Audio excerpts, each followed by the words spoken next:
How to redeem a code on YouTube. Hello everybody, welcome back to my channel. This is me Pipin Visnet, and today I'll guide you on how you can redeem a code on YouTube or how you can redeem your code on your YouTube account. Now the process is quite simple and quite easy, so let me guide you through. Instead of opening your YouTube application, you can head into your browser on any device that you want. Head into the browser simply, and at the search bar what you want to do is you want to type in youtube.com/login slash redeem. So you want to type in youtube.com/redeem and go for it.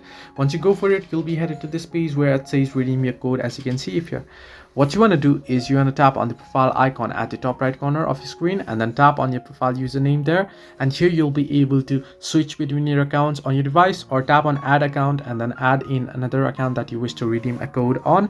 Then once you're signed into that particular account that you want to redeem your code, simply enter in your code, tap on next, and your code will be redeemed.